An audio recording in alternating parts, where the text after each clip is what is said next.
While Gen 6 is one of the smallest generations available, the Kalos region still boasts a very unique group of Pokemon as well as the concept of Mega Evolution that was newly introduced into Pokemon Go. In this video we will be covering some of the Gen 6 Pokemon you should be most excited for when Gen 6 drops in Pokemon Go. What's up everybody, my name is BVMSerious, and let's get right into the video.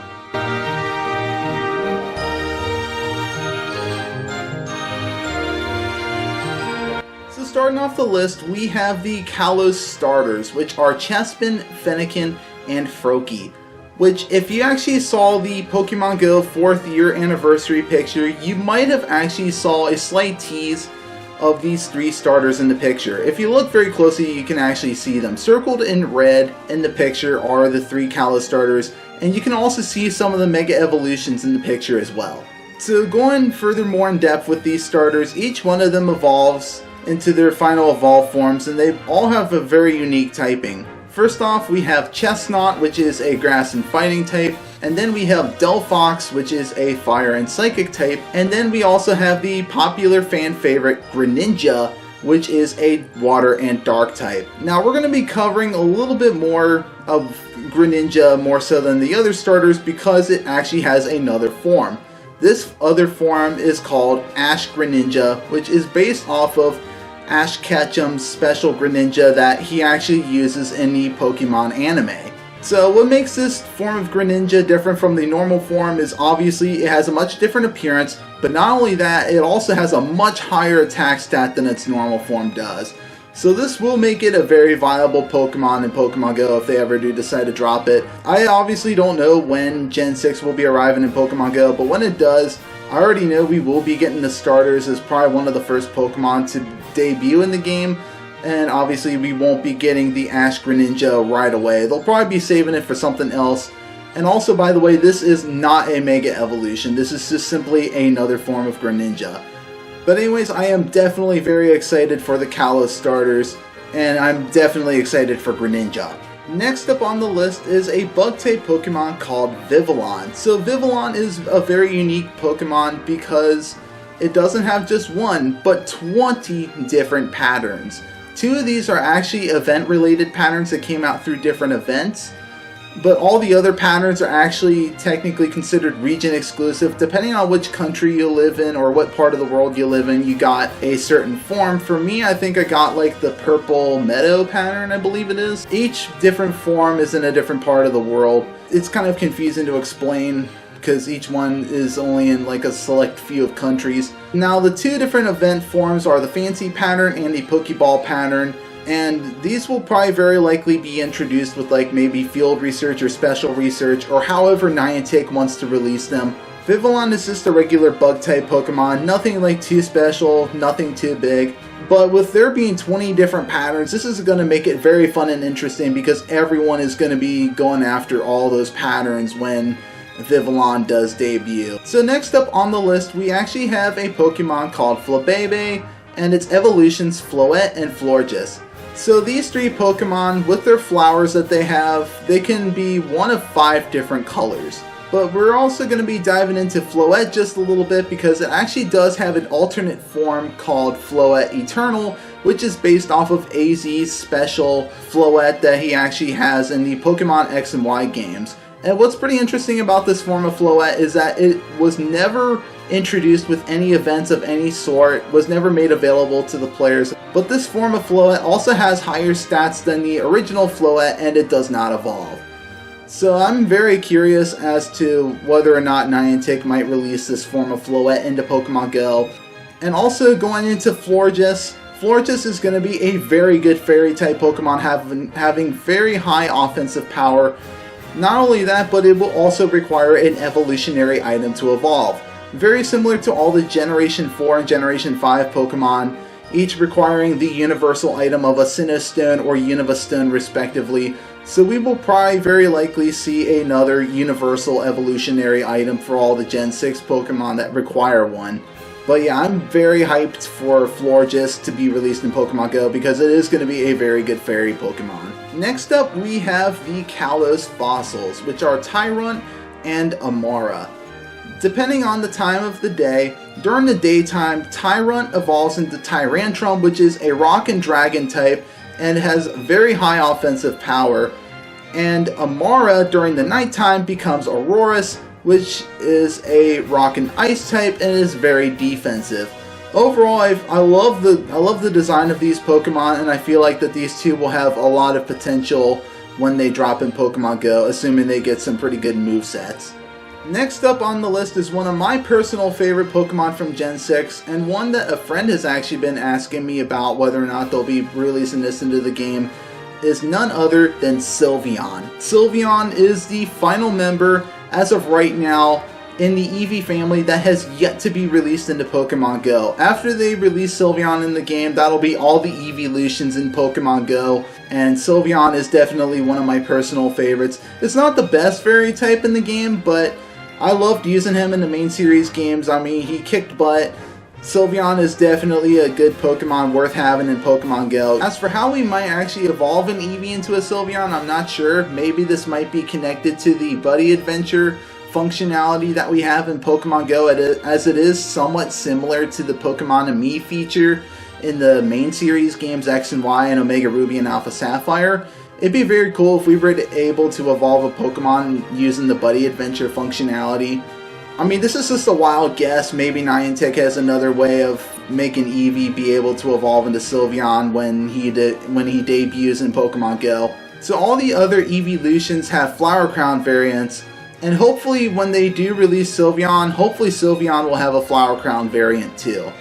Because let's face it, if they release Sylveon in Pokemon Go and there is no Flower Crown variant, I'm going to be really disappointed. Getting into the next Pokemon are Pumpkaboo and Phantump. You know, with Halloween around the corner and with these two being Ghost-type Pokemon respectively, these two would be very suitable candidates for being released with this year's Halloween event.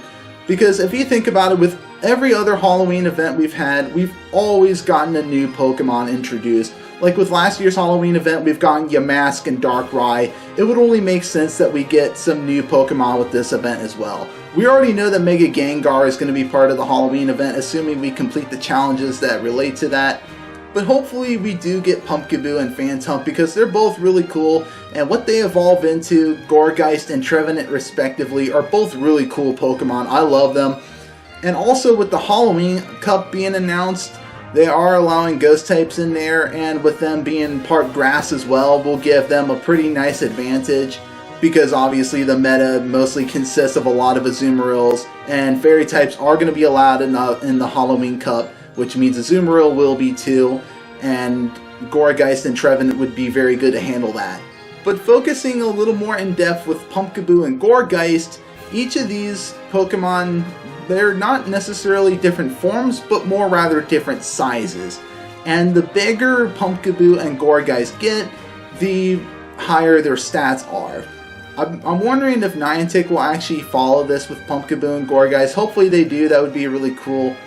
But again, Pumpkaboo and Phantump are going to be really cool Pokemon to see in Pokemon Go, and I really do hope that they make it in with this year's Halloween event.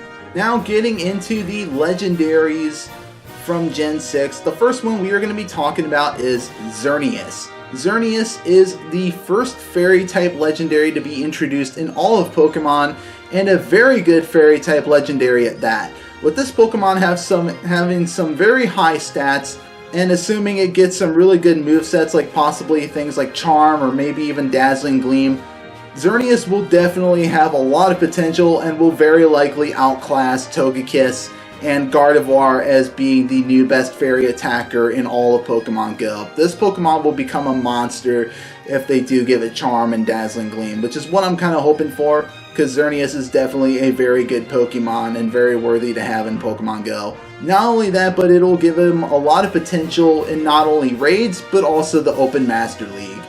The next legendary we're going to be talking about is Yveltal, which is a dark and flying type legendary at that. So again, Yveltal will have very similar stats to that of Xerneas, and assuming it'll get some very decent moves to reflect its typing, it will very likely compete with like Darkrai and Hydreigon and Tyranitar as being a good dark attacker.